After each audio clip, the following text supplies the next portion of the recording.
live អត់មាន hurt អីទេប៉ុន្តែមកសៀមរាបគឺ heal មែន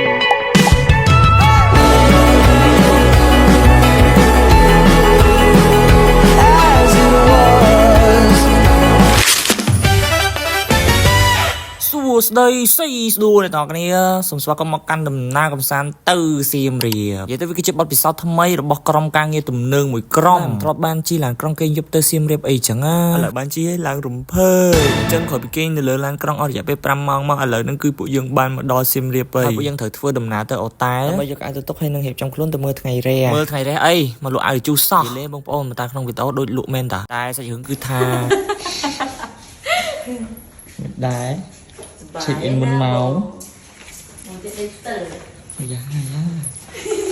តែពួកខ្ញុំមកសៀមរាបនៅម៉ោង 4:15 នាទីព្រឹកហើយម៉ោងដែលត្រូវ check in ជាក់ស្ដែងរបស់ពួកខ្ញុំគឺម៉ោង 12 ថ្ងៃត្រង់អញ្ចឹងគឺពួកខ្ញុំត្រូវផ្លាស់កៅអៅហើយនឹងរៀបចំខ្លួនគឺនៅបន្ទប់ទទួលភ្ញៀវដែលខាងអូតែគេបានរៀបចំឲ្យនឹងឯងបានដៃនារីទំនើងធ្វើខ្លួនបដ ாய் វាក្បាញ់បើកភ្នែកក្បាញ់បងនៅបើកភ្នែកឡើងឡើងក្បាញ់អើយមានអីក្រោយពីបានរៀបចំខ្លួននឹងទុកអីវ៉ាន់រួចរាល់ពួកយើងក៏រៀបចំចេញដំណើរតាមរយៈម៉ូតូដែលខាងអូតែគេរៀបចំឲ្យគោលដៅទី1របស់យើងគឺប្រាសាទអង្គរវត្តហើយរះនៅម៉ោង 5 កន្លះក៏ប៉ុន្តែពួកខ្ញុំចេញពីអូតែមកនៅម៉ោង 7 សម្រាប់ជំរួញញ៉ាំបាយសិនហ្នឹងហើយថៃខ្លាំងហើយថៃដែងជាឡងក្រោយជាឡងក្រោយញីមែនឆ្ងាញ់ហ្មងឃើញខ្លាំងហ្មងម៉ែទោះជាបរាជ័យក្នុងការមើលថ្ងៃរះក្រុមទំនើងមួយក្រុមនេះនៅតែសប្បាយចិត្តថ្ងៃដែលខ្ញុំទៅគឺអត់មានថ្ងៃរះអញ្ចឹងពួកខ្ញុំក៏បន្តទៅមកកន្លែងទៀតគឺខ្លោងទ្វារទន្លេអ៊ំថាបានថតរូបហើយតែមនុស្សច្រើនពេករួចមកយើងក៏ជិះឆ្វែតាមប្រាសាទបាយ័នទៅរកកន្លែងញ៉ាំបាយវគ្គស៊ីទៀតហើយតែមិនស៊ីមិនសោះឡើយស៊ីទៀត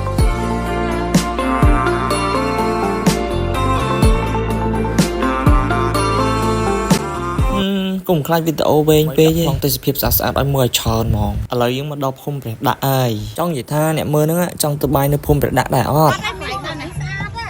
ទីងទីងទីងទីងទីងទីងទីងទីងទីងទីងទីងទីង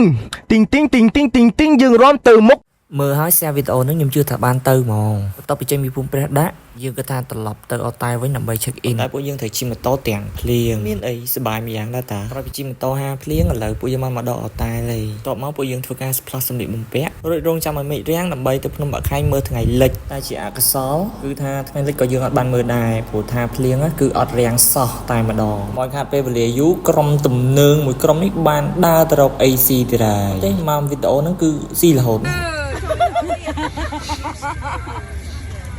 ทำวิดีโอเตี้ยที่มาละเอียด